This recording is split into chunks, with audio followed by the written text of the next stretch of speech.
Amém. Carta do apóstolo Paulo aos Efésios, capítulo 2, versículo 1. E vamos ler esse capítulo lindo, lindo demais.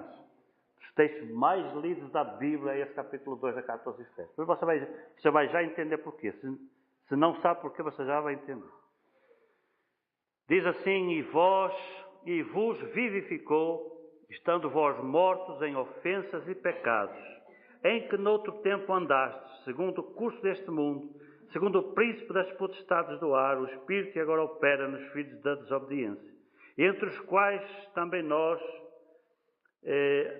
antes andávamos nos desejos da nossa carne, fazendo a vontade da carne e dos pensamentos, e éramos por natureza filhos da ira, como os outros também. Mas Deus, que é riquíssimo em misericórdia, pelo muito amor com que nos amou, estando nós ainda mortos nas nossas ofensas, nos vivificou juntamente com Cristo. Pela graça sois salvos. E nos ressuscitou juntamente com Ele e nos fez assentar nos lugares celestiais em Cristo, para mostrar nos séculos vindouros as abundantes riquezas da sua graça, pela sua benignidade para conosco em Cristo Jesus. Porque pela graça sois salvos, por meio da fé. E isto não vem de vós, é dom de Deus.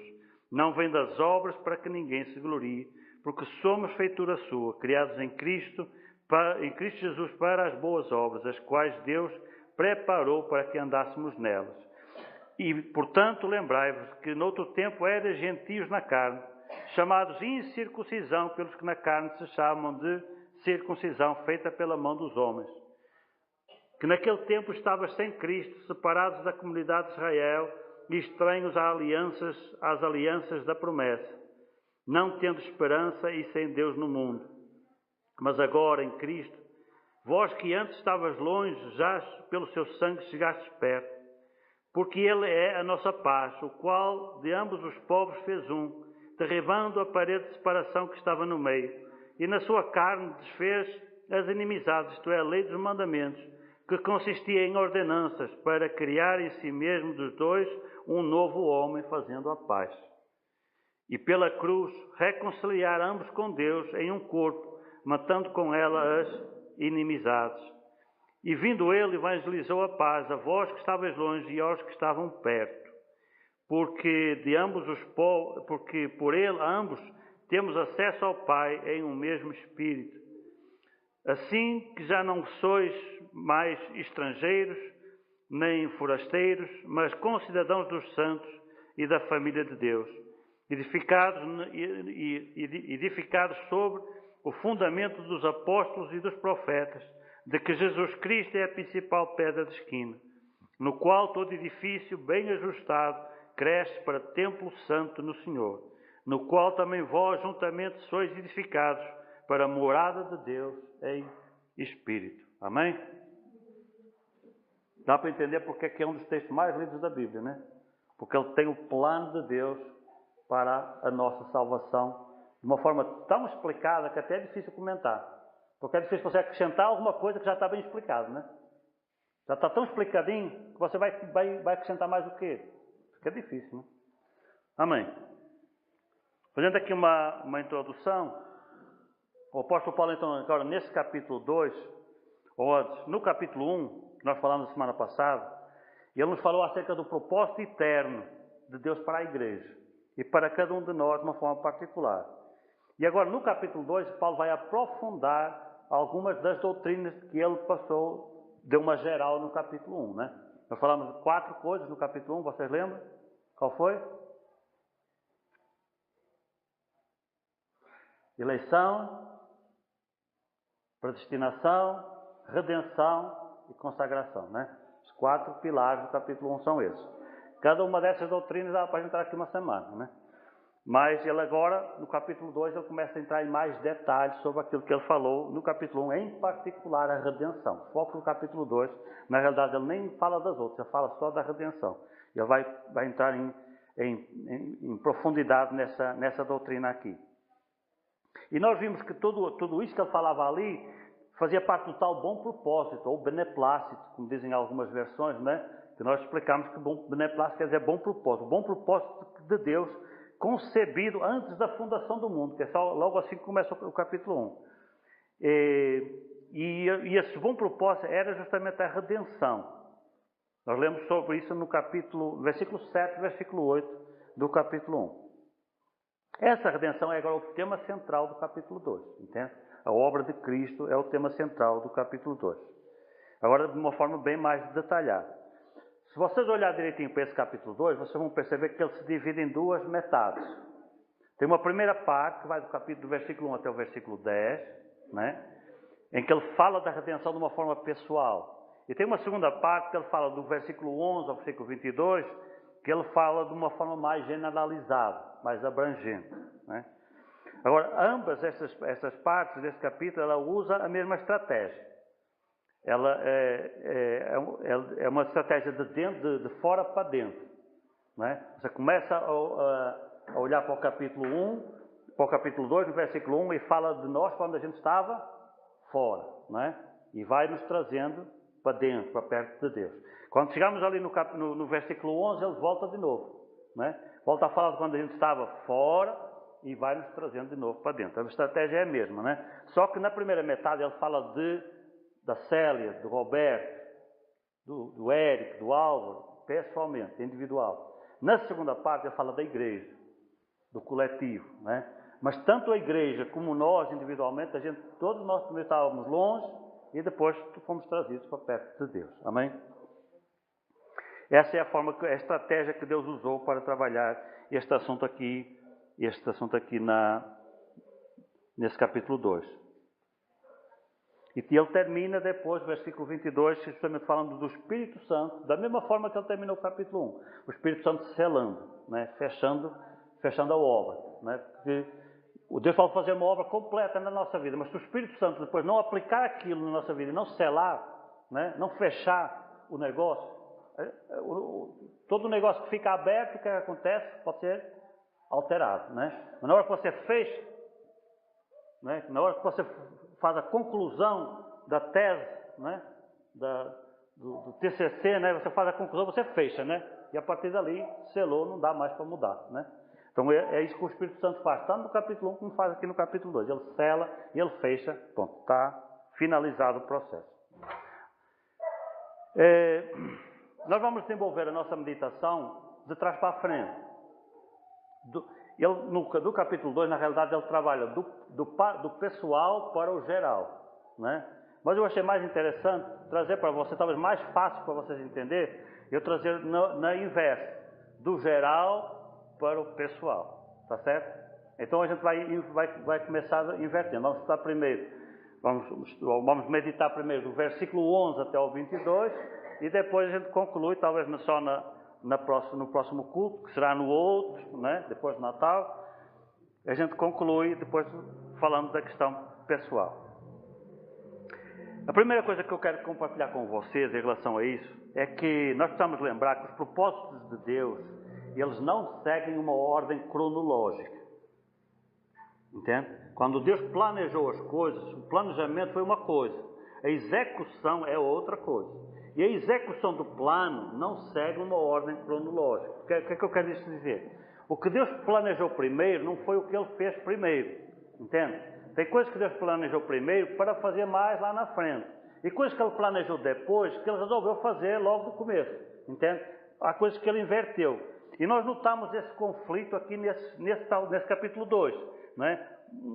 Umas coisas que estão aqui chocando e que Jesus precisou, a redenção, ela também precisou resolver esse choque que estava acontecendo. Entende? Nós vamos já falar sobre isso. Então, tem coisas que Deus planejou primeiro, só aplicou depois. E coisas que Deus planejou depois, mas que foram executadas antes, né? Isso só para você ter uma noção, você vai já entender do que é que eu estou falando. Por exemplo, no capítulo 1, nós falamos sobre isso semana passada, Deus diz que Deus planejou a igreja antes da fundação do mundo. Tem alguma coisa que possa acontecer antes disso? Não, né? Antes, Ele planejou a igreja. Se você for ler lá em Mateus capítulo 25, versículo 34, você vai ler que Deus planejou Israel na fundação do mundo. A igreja antes da fundação do mundo e Israel na fundação do mundo. Quem é que foi planejado primeiro? A igreja, né? Quem foi planejado depois? Israel, né? Quem foi que começou primeiro? Israel. Quem foi que começou depois? A igreja, entende? Então, primeiro Deus planejou a igreja, mas não executou logo. Depois ele planejou Israel e executou primeiro, entende? Então, Israel é um povo que nasceu, que Deus criou, que Deus fundou antes da igreja. Está certo? Então, é isso que nós lemos aqui.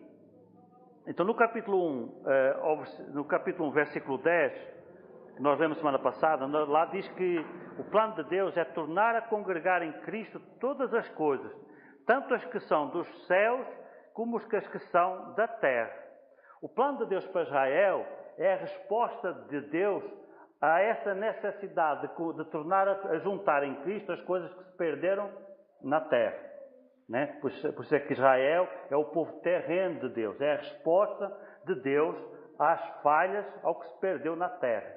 E a igreja, ela é a resposta de Deus ao que se perdeu no céu, entende? Então, quando aquele versículo diz que Deus vai tornar a congregar em Cristo todas as coisas, tanto as que são dos céus, ele está a falar da igreja, que vai ajudar a resolver esse problema no céu, como as que são da terra, ele está falando de Israel, que é quem vai ser usado por Deus para resolver as coisas que se perderam aqui na terra, está certo? Agora, a execução desse plano, primeiro Deus priorizou a terra e depois ele é que resolveu a questão do céu.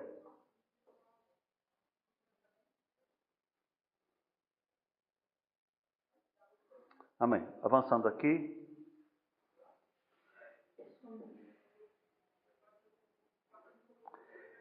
Qual é o conflito que nós encontramos desses versículos do 11 até o 22? É que ele começa a falar aqui de que havia um povo antes de nós. Né? Quem era esse povo? Eram os judeus. E qual era a mentalidade desse povo? É que eles é que são o povo de Deus. Ainda hoje eles pensam assim. Né? E nós, os que não eram judeus, a Bíblia chama de gentios. Né? Então nós podemos dizer que esse capítulo aqui faz uma separação da raça humana dessa maneira. Na realidade, não é a separação que Deus faz, é a separação que os religiosos fazem, particularmente os judeus. Né? Os judeus olham para o mundo e veem assim, tem nós e tem os outros. Né? Tem os judeus e tem os gentios. Então há dois povos, o povo judeu e o povo gentílico. Entende? E esse é o conflito que nós encontramos aqui. Há aqui uma briga entre esses dois povos. Então, por isso é que eu digo, essa segunda parte do capítulo 2, ele fala de um coletivo. Né? Aqui ele fala da igreja, não fala de mim e de vocês especificamente. Ele fala da igreja. Só que a igreja, ela precisava existir. Né? Mas para que a igreja existisse, Deus tinha que resolver esse conflito que havia entre os judeus e os gentios, em que os judeus se achavam o povo de Deus e os gentios eram coisa nenhuma. Né? Nós não tínhamos direito a nada, nós não tínhamos acesso a nada, nós estávamos completamente fora de tudo. Né? Então, ao contrário de Israel, nós não éramos povo de Deus. E então a Bíblia diz que estávamos longe de Deus, com várias barreiras impedindo nós de chegar a Deus. Então a pergunta é, como é que Deus podia criar a igreja, né, se nós estávamos longe e ainda tínhamos uma série de obstáculos nos impedindo de chegar a Deus? Né? Deus tinha que resolver isso, ou então não havia igreja, entende? Ou seja, nem eu nem você tínhamos chance de chegar perto de Deus. É por isso que nós precisamos tratar primeiro o coletivo, para depois a gente entender o particular, está certo? Então vamos analisar aqui 5 coisas. Todos os pontos que eu trago aqui são 5 pontos, cada ponto tem 5 subpontos, então são 25. É por isso que o negócio está longe, está longo. Às vezes eu com 4 já demora 1 hora, né? Imagina com 25, vai ser a semana toda. Então pronto, mas a gente vai agilizar.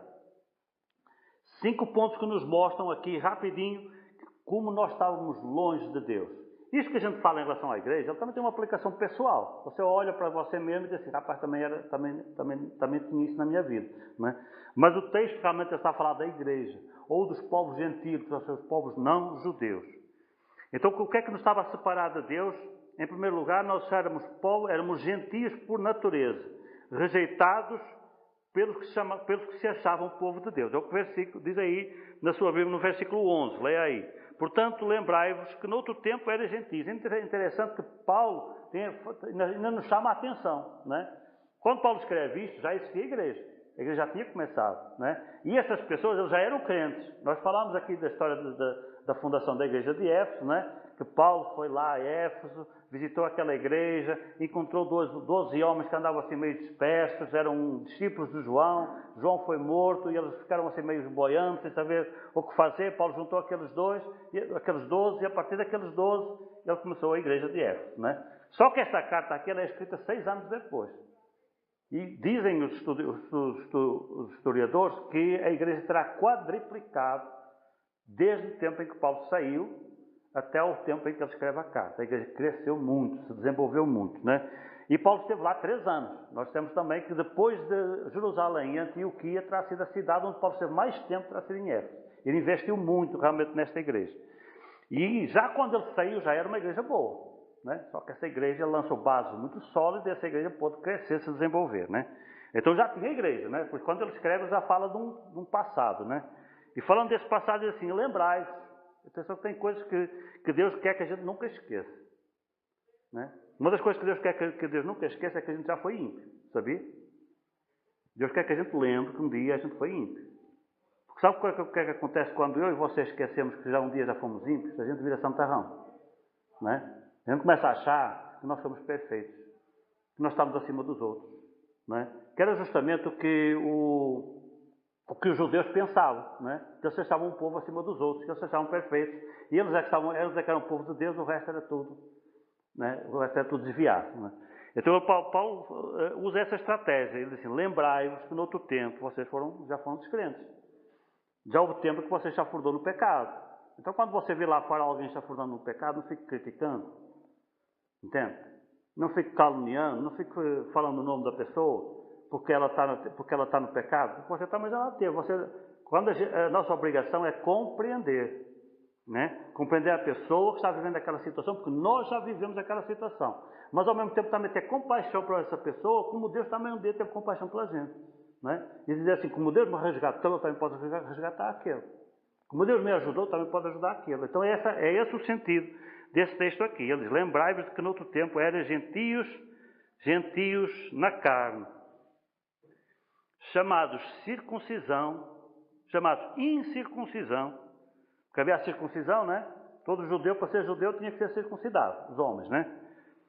E então os outros lá fora, os outros povos, não praticavam a circuncisão. Então eles dizer que eles eram incircuncidados era um insulto, né? Lembram aquela história de Davi, quando Davi foi lutar contra Golias, né? A certo momento o Golias estava lá desafiando o exército de Deus, o exército de Israel, e desafiando e chamando-os para lutar. E um dia, quando Davi viu aquela cena, ele se indignou, né? Ele se chateou, ele se aborreceu mesmo. E quando ele se aborreceu, ele usou um palavrão, né? Ele insultou o Golias. Sabe qual foi o insulto? Quem é esse incircunciso? Incircunciso. Foi um insulto. Para os judeus, chamar o outro de incircunciso era um insulto, entende? Era uma coisa assim depreciante. Estava a dizer que ele era um nada, né? Então, quando nós vemos aqui que nós um dia, que nós éramos chamados de incircuncisos, é um negócio insultuoso, era como se nós não fôssemos nada, né? Chamados de incircuncisão ou de incircuncisos, pelos que na carne se chamam de circuncisos. Quem são os circuncidados na carne? Os judeus, né? Feita pela mão dos homens. Agora nota, essa circuncisão era só feita pela mão dos homens. Porque Paulo, no outro texto aqui da Escritura, creio que em Romanos, ele fala da circuncisão da alma, né? A circuncisão verdadeira, da qual essa dos judeus ela era apenas uma figura. A verdadeira circuncisão ela precisa ser feita no coração, né? Que é o corte da carne. Quando a gente corta a nossa carne, a gente abre mão dos prazeres do pecado. Isso é que é a verdadeira circuncisão. Essa circuncisão os judeus não queriam, eles só queriam a física, né? Aquele negócio lá que eles praticavam. Então, essa era a nossa primeira barreira. Nós não éramos povo de Deus. Nós não tínhamos acesso, nós estávamos longe de Deus. Como é que Deus haveria de nos reconciliar consigo mesmo se a gente não tinha direito, não é? No outro tempo éramos gentios na carne. Éramos incircuncisos, éramos nada. Para os religiosos, nós não tínhamos valor nenhum. Então, o primeiro problema que a gente tinha e que Deus precisou resolver. Segundo problema, Nós estávamos sem Cristo, separados da comunidade de Israel, estranhos às alianças e às promessas. Versículo 12. Não é? Naquele tempo estavas sem Cristo.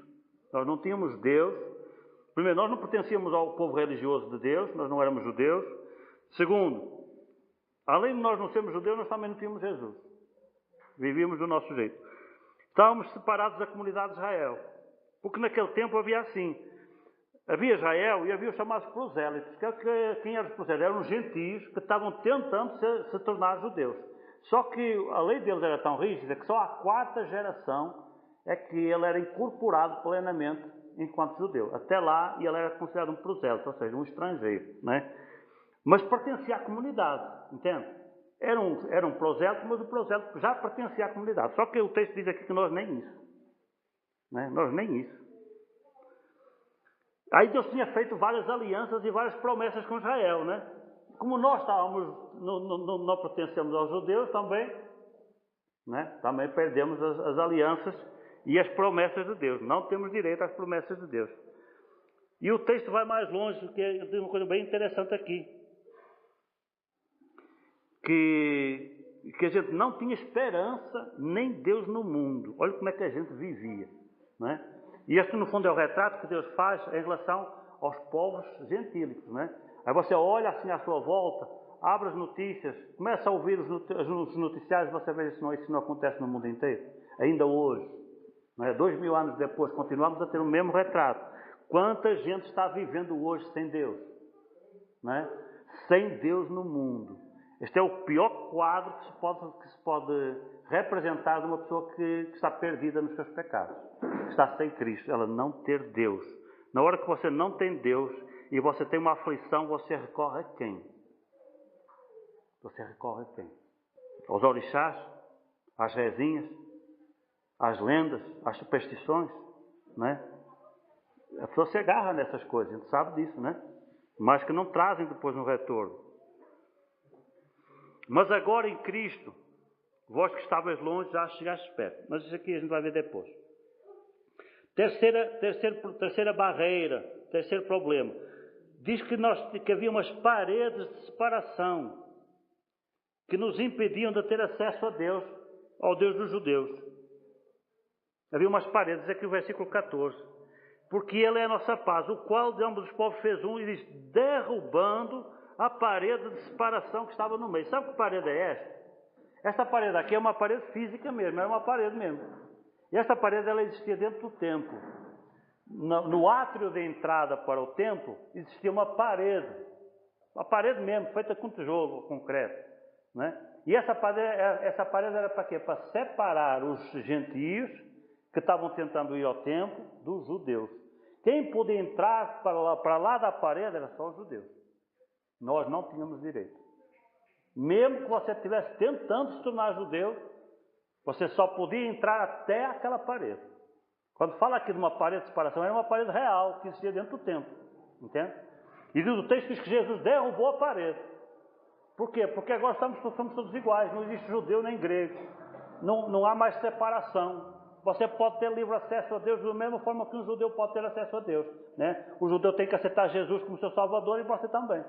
Então não há mais diferença. Né? Foi derrubada a parede de separação. Mas existia mais essa barreira aqui. Nós não podíamos ter um pleno acesso ao culto a Deus, porque nós só podíamos entrar até certo ponto. Mesmo que você estivesse abrindo mão da sua cultura, da sua religião, e dizer assim, não, pronto, eu vou me tornar judeu, porque os judeus é que são o verdadeiro povo de Deus, então a gente vai se tornar judeu. Né? Tem hoje até um fenômeno aí que é chamada judaização da igreja, não sei se você ouviu falar, que é uma importação para dentro da igreja, que está na frente disso é universal, só podia também, né? Que é justamente a importação para dentro da igreja dos velhos costumes de Israel. Por isso é que eles começaram a vestir aquelas roupas, né? Você já viu um culto lá no Universal, lá no Templo de Salomão? Você entra na internet, entra no Google, bota lá assim que você encontra. Aí os pastores, né? Que agora lá não são mais pastores, são sacerdotes. Por quê? Porque o sacerdote é uma importação no costume judaico que vem lá do templo. No templo não existia pastores, existiam sacerdotes. Né? Aí eles copiaram e botaram para dentro da igreja. Né? Aí eles têm a arca do concerto, e eles têm as vestes do mesmo jeito, né? os mantos que eles usam, eles estão importando a judaização, entende? Chama-se isso a judaização da igreja. Pois é, mas aqui não era, aqui era ao contrário, não era o judaísmo que estava entrado dentro do cristianismo, eram os gentios que não eram nem cristãos, estavam tentando entrar no judaísmo, né? Só que só podiam ir até certo ponto, havia uma separação física, uma barreira que não dava mais para passar. Quarta barreira que tinha que ser derrubada, diz o texto que havia uma inimizade da nossa parte em relação a Deus e uma lei que nos acusava, que é a lei dos mandamentos, a qual denuncia o nosso pecado. Está lá no versículo 15 aí. E na sua carne desfez a inimizade, isto é, a lei dos mandamentos, que consistia em ordenanças. O que é que tem a lei? Não é ordenanças, não é? Não são mandamentos. Não faz isso, não faz aquilo, não faz aquilo, não faz aquilo, não é? A lei é sempre negativa, ela sempre diz que você não pode fazer, não é? Deviam criar leis positivas, né? Dizer, faça assim, era melhor, né? Mas o apóstolo Paulo na graça ele faz isso. Ele diz, não vos embriagueis com vinho em que há contenda, mas enchei-vos do Espírito. Ele diz para não fazer uma coisa, mas dá outra, uma solução melhor para a gente fazer. Então temos aqui, havia uma inimizade. Que inimizade era essa? Eram os nossos pecados fazendo separação entre nós e Deus, não é? E quem é que estava nos acusando?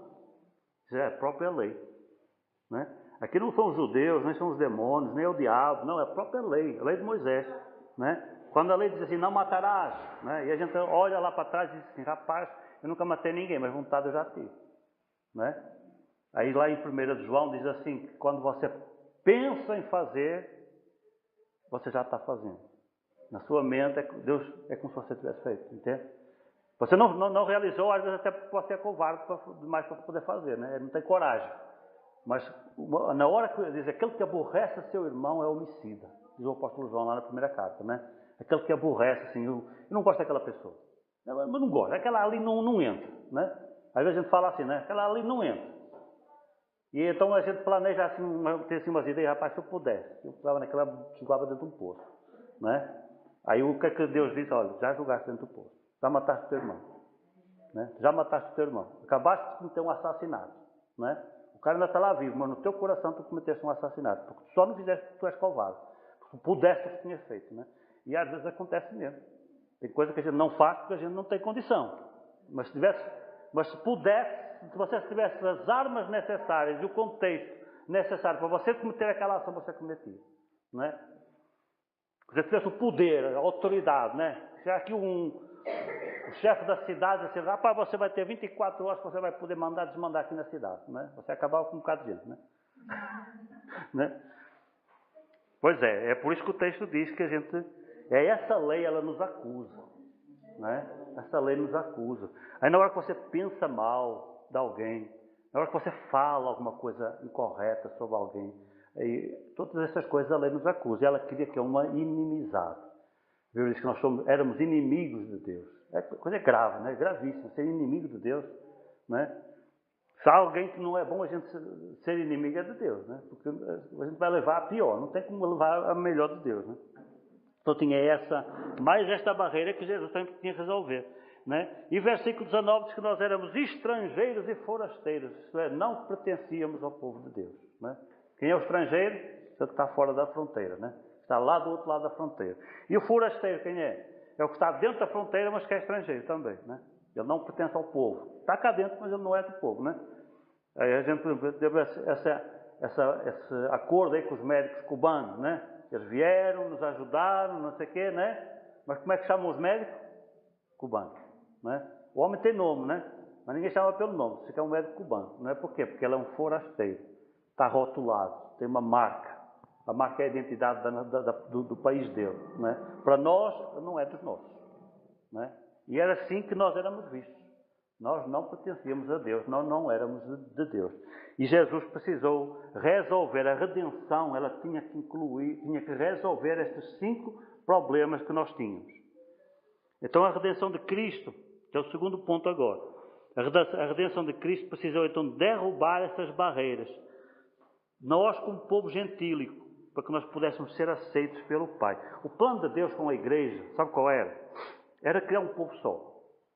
No Antigo Testamento tinha Israel, ou os judeus, e os outros povos. Não é? Aqui a Bíblia chama dos gentios. Os gentios é assim, é aquela mistura de gente.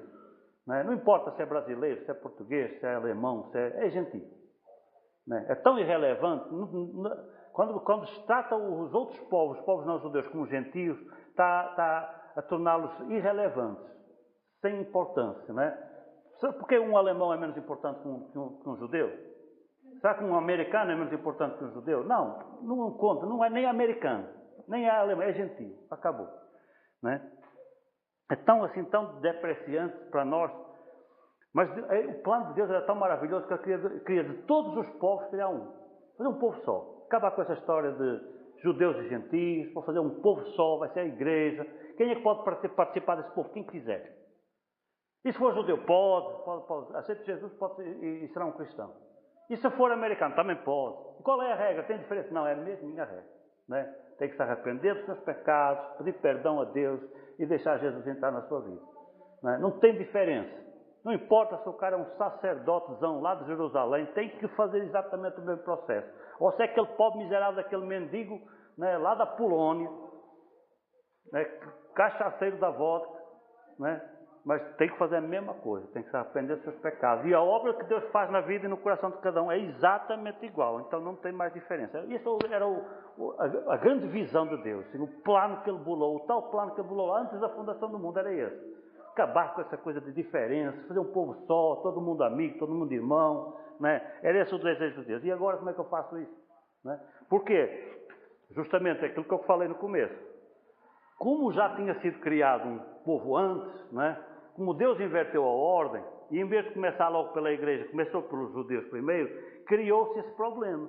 Né? Porque Deus criou um povo judeu, o povo judeu começou a se achar melhor que os outros, e eram, porque a Bíblia diz que o povo judeu é a menina do seu olho, né? Que ai daquele que tocar na menina do seu olho, que é tocar em Israel. Então, para Deus é um povo protegido, é um povo especial, é um povo que Ele criou a partir dos lombos de um só homem, que foi Abraão. Então Deus tem um plano muito especial para aquele povo, né? Só que com isso Deus acabou criando essa divisão, judeus e não judeus, judeus e gentios, né? E na hora que Deus quis juntar todo mundo, ficou ali uma briga, né? 5 barreiras que agora Deus tinha que resolver por causa dessa separação que existia na humanidade. E agora o plano de Deus para a igreja é outro. É dizer assim, não, agora na igreja não tem mais isso. Né? Se nós fôssemos ler lá na Carta aos Romanos, nós íamos ler que Deus lançou todos debaixo do pecado para com todos usar de misericórdia. Você sabe o que é que esse texto quer dizer? Quer dizer que antes, na antiga ordem, Israel estava aqui e os outros povos estavam aqui. Né? Aí Deus lançou todos debaixo do pecado. Deus pegou Israel e colocou no mesmo nível dos outros. Entende?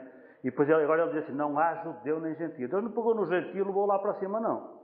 Deus pegou Israel e trouxe-o cá para baixo. Porquê? Porque Israel rejeitou o seu Messias. Eles perderam o estatuto de privilégio. Não são mais dignos de ser aquilo que eles julgam que são. Entende? Deus colocou todos no mesmo nível, todos debaixo do mesmo patamar. Qual é o patamar? Debaixo do pecado. Ou seja, o pecado está dominando sobre todo mundo, seja judeu, seja não judeu, está tudo igual. Ninguém está em vantagem sobre ninguém.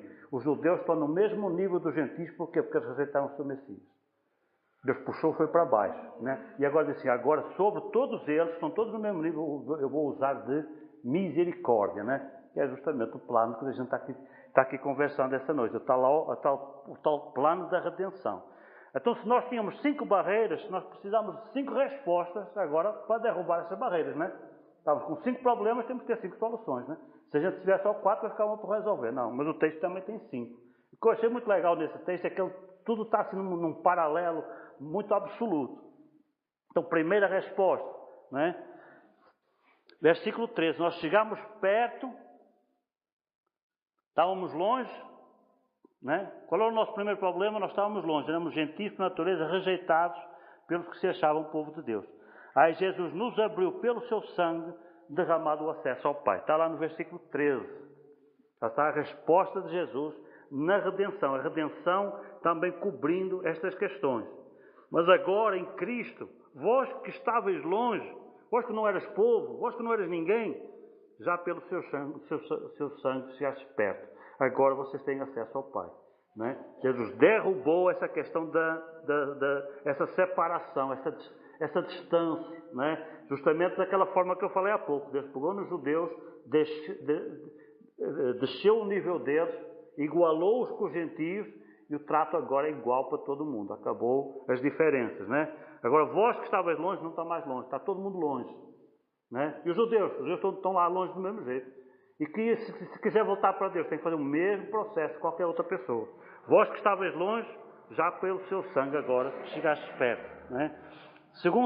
Segunda resposta, a tal da parede de separação. Derrubou a parede de separação que existia antes na antiga dispensação, mas que agora na dispensação da graça não existem mais dois povos, só existe um povo, né? Que é a igreja.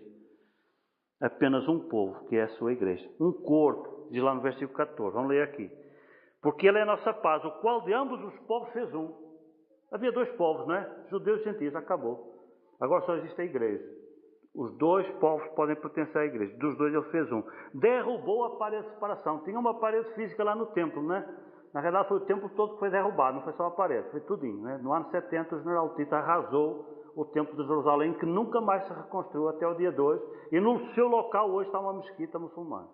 No local onde era o antigo templo. Que a grande briga dos judeus com os muçulmanos lá em Jerusalém é essa. Que no local exato onde era o templo, os muçulmanos edificaram uma mesquita, né? Que é uma provocação muito grande para os judeus, mas que está lá até o dia de hoje. Derrubou a parede, não tem mais parede, não há mais separação.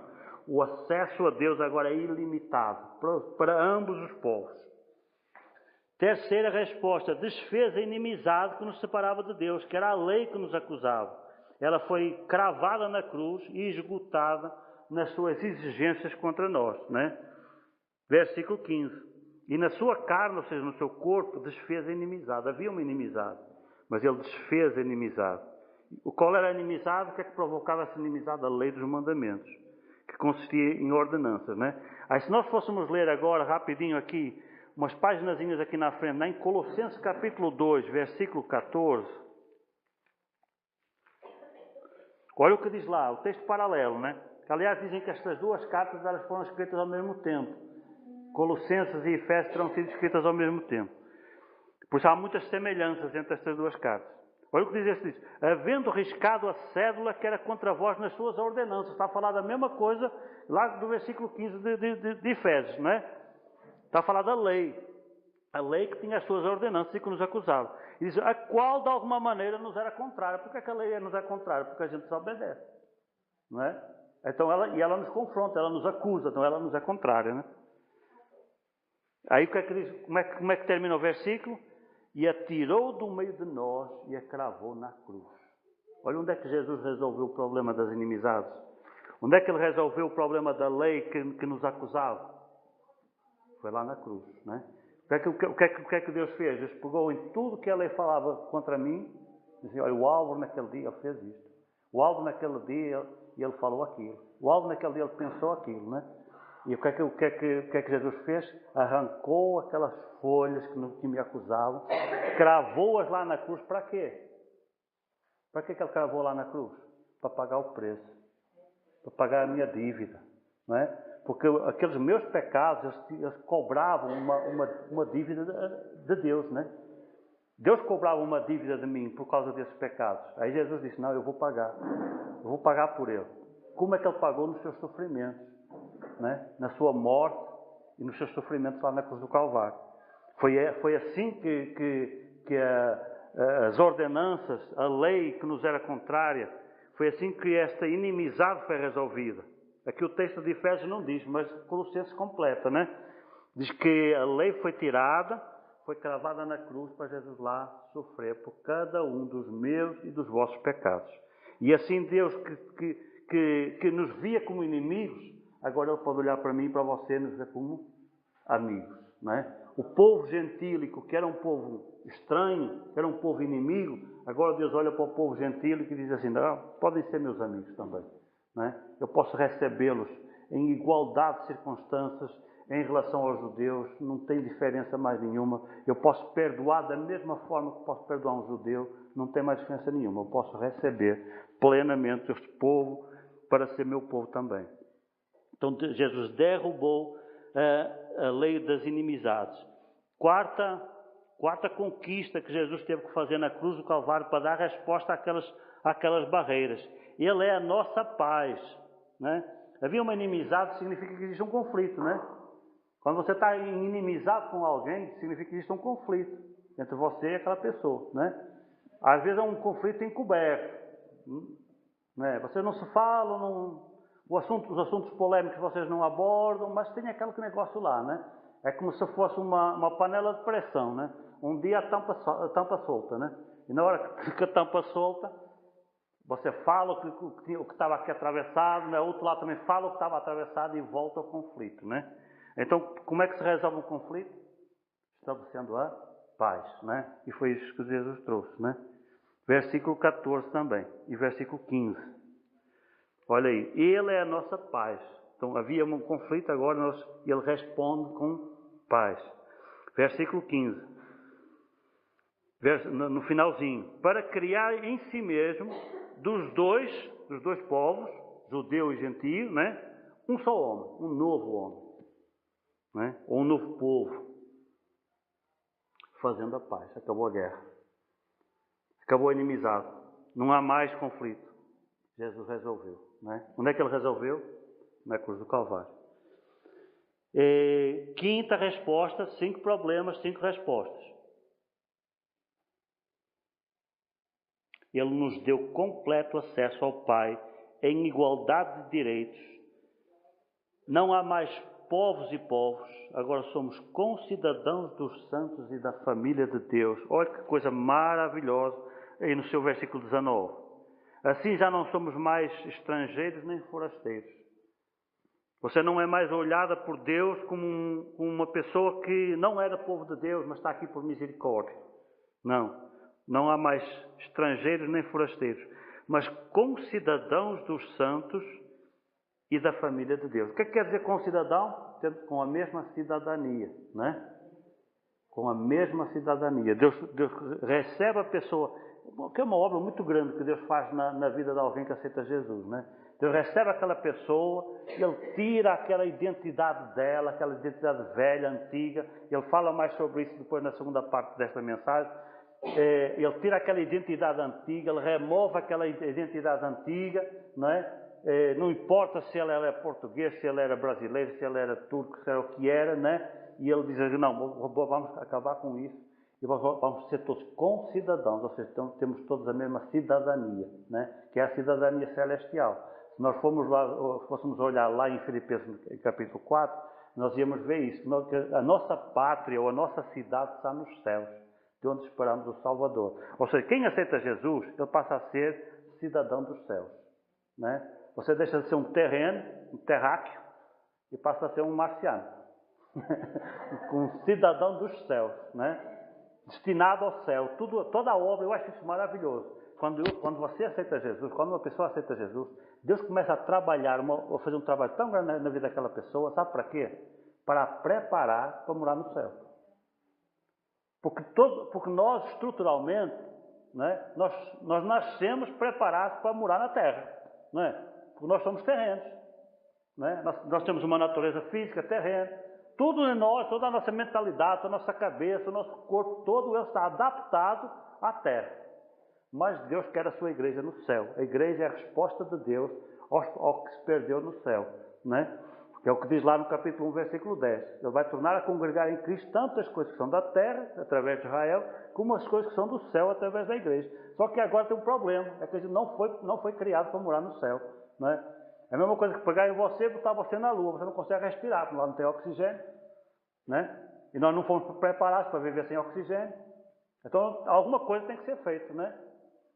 Então, o trabalho que Deus está fazendo na nossa vida ao longo destes anos que a gente fica aqui na terra, depois que aceita Jesus, é trabalhar a nossa mente e o nosso coração para viver no céu. E no arrebatamento, Ele vai fazer o mesmo no corpo. Né? Que diz que transformará os nossos corpos abatidos em corpos gloriosos, à semelhança de Jesus, que já está lá no céu. Né? O corpo de Jesus é uma natureza adaptada ao céu. E Ele vai nos dar um corpo humano, mas de uma natureza diferente dessa, que é uma natureza que é a natureza terrena, Ele vai nos dar uma natureza celestial, adaptada ao céu. Todo o trabalho que Deus está fazendo na minha vida e na sua é para isso. Para lhe preparar, lhe adaptar, para você, quando Deus lhe levar desse mundo, você está pronto para poder morar no céu e usufruir de todos os deleites do céu. Entende? É essa obra que Deus está fazendo na nossa vida. E é isso que esses textos aqui realmente nos falam. Diz que nós somos concidadãos do céu. Não somente cidadãos do céu, mas também da família de Deus. Não é? Deus não quer chamar só você para o seu país do céu. Ele quer chamar você para a sua família, para a família dele, não é? Para pertencer à família dele. Uma coisa que eu acho delicioso, está lá no Pai Nosso, é essa coisa de a gente tratar Deus por Pai. Não é? Deus não é só o nosso Deus. Ele quer ter um relacionamento tão íntimo, tão estreito com a gente, que ele se chama de Pai. Jesus nos chama de irmão. Não é? Família. A irmã Célia fez aquela oração linda sobre a família, né? E Deus valoriza tanto a família. Não tem ninguém que valorize mais a família do que Deus. Que Ele até quer fazer uma família conosco. Né? Ele quer usar cada um de nós e fazer uma família. Criar uma família, né? Deus que era sozinho, com o Filho e com o Espírito Santo, como é que era a família de Deus? Era bem pequenininha, né? Era só Ele, o Pai, o Filho e o Espírito Santo. E Ele quer fazer uma família enorme. Eu acho que Deus é aquele paizão que gosta de ter aquela mesa comprida, né? E gosta de ver a mesa lotada de gente. Acho que Deus deve ser desse jeito, né? Deus adora a sua casa cheia, ver os meninos correndo, pulando, brigando, né? E aquele prazer de ver a família junta, né? Deus é assim. Então Deus idealizou, sonhou em ter uma família. E nos convidou para sermos membros dessa família, sermos filhos, né? Tem membro mais próximo dentro de uma família? Né? É o pai e a mãe e depois os filhos. Né? Que na prática os filhos acabam sendo mais próximos do que o pai e a mãe. Né? Porque o pai e a mãe não são família, são duas pessoas de outras famílias que se juntaram, né? Mas assim, eles não têm o parentesco é por casamento. De sangue eles não são parentes, né? Entende, né, o que eu quero dizer? Não são parentes de sangue, mas os filhos são. É por isso que muitas vezes nos casais dá briga, porque os filhos são mais próximos do pai e da mãe do que o pai e a mãe. Né? Não devia ser, né? Os filhos deviam ser filhos e o pai e a mãe ser pai e mãe, né? Marido e esposa. Mas às vezes o nosso relacionamento com um filho torna-se mais íntimo do que o nosso relacionamento com o nosso cônjuge. Né? Porque essa relação. E isso, de certa forma, tem um reflexo também nesta família de Deus. Por isso é que Deus nos chamou, não foi para ser primos. Né? Nem sobrinhos, nem assim, uma coisa mais afastada, mas filhos, né? Delicioso. Jesus deu resposta a todas as barreiras que tinham se levantado para nós podermos ser recebidos na família de Deus. Nós vamos terminar só com a primeira metade e vamos só aqui concluir, pulando aqui já para a conclusão. Neste contexto todo, tem um versículo que ele parece assim meio solto, né? Que é o versículo 7. Leia aí na sua Bíblia, né? Ele está falando aqui um bocado de coisa, depois chegar aqui no versículo 7, parece que dá assim uma fora, né? Sai assim do assunto, e depois volta de novo. Diz assim: para mostrar nos séculos vindouros as abundantes riquezas da sua graça, pela sua benignidade para conosco, em Cristo Jesus. Este versículo é um parênteses que tem aqui. E na realidade ele é a conclusão. Ele é o motivo de tudo. É a motivação que levou Deus a preparar, a planejar todas estas coisas. Por que Deus planejou tudo isso? Para quê? Onde é que Deus queria chegar? É aqui. Está aqui nesse versículo, não é? Deus quer que todo mundo conheça quem Ele é. Deus quer se dar a conhecer, quer se revelar, não é? Quer mostrar nos séculos vindouros, ou seja, pela eternidade, as abundantes riquezas da sua graça. Se Deus não perdoasse um pecador, tinha como a gente saber que Ele era misericordioso? Se Deus fosse intolerante em relação ao homem, como foi em relação aos anjos, pecaram e estão perdidos, não têm chance de reconciliação. Algum dia a gente ia conhecer essas facetas misericordiosas, amorosas de Deus? Nunca. Não é? O poder criador de Deus todo mundo conhece. Não é? A sua excelência, o seu caráter, a sua personalidade, todo mundo conhece. Os anjos estão cansados de saber disso de Deus. A Bíblia diz que o plano de Deus, ao se revelar na sua igreja, é de tal maneira exuberante que os anjos atentam para a igreja, olham para nós, para aprender. Aprender facetas de Deus que eles não conheciam. Eles não imaginavam que Deus pudesse ser assim. Porque eles só conheciam Deus até um certo limite. Tendo o Deus Criador, o Deus Poderoso, esse lado de Deus. Mas não conheciam o outro lado. E o texto aqui diz que Deus quer que fazer conhecidas as abundantes riquezas da sua graça, pela sua benignidade, pela sua bondade para connosco.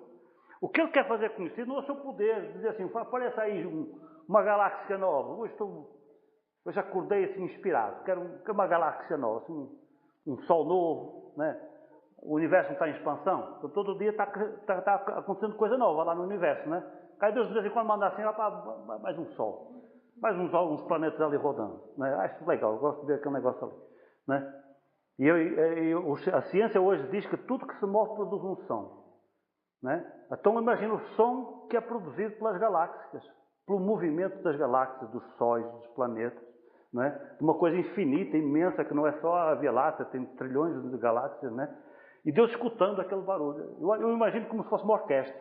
Entende? Deus está lá e ouve aquele ruído todo, mas aquilo deve ter uma melodia tão legal, não é? Aí Deus não diz assim, está muito monótono, vamos criar um instrumento novo, aí bota mais uma galáxia, não é? E aquilo vai trazer novos sons, novas melodias, coisa mais legal ainda, né? Você acha que a vida de Deus é monótona? Acho que a vida de Deus é agitada demais.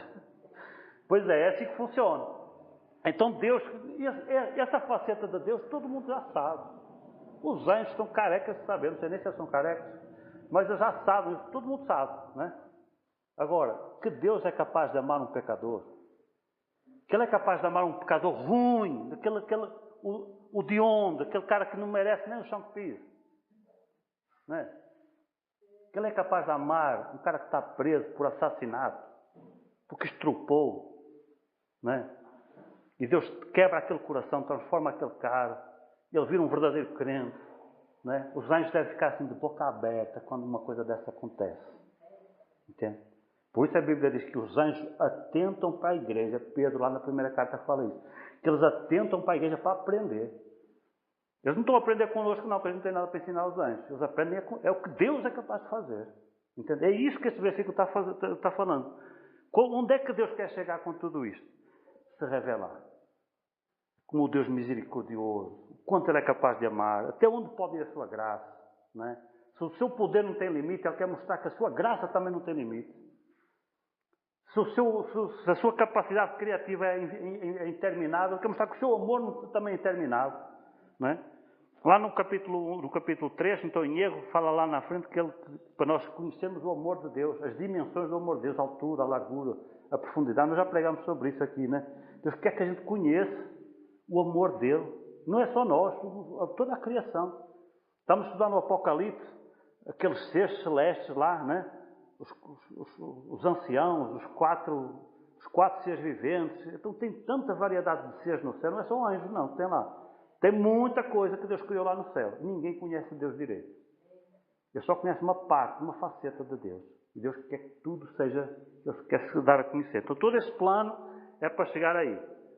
A chegar a nos levar toda a criação humana e celestial, terrena e celestial, a conhecê-lo como Deus maravilhoso, poderoso, mas misericordioso também, gracioso, que se revela através desta obra que Ele está fazendo na igreja. Né? Para isso Ele teve que derrubar as paredes. Quem é que fez isso? Foi a obra da redenção. Então a doutrina da redenção, ela também tem esse lado, entende? Não é só a coisa de salvar um pecador. Tem muita coisa que Jesus teve de tratar quando Ele foi naquela cruz. Amém? Que Deus nos abençoe. Daqui a 2 semanas a gente termina esse assunto aqui do capítulo 2.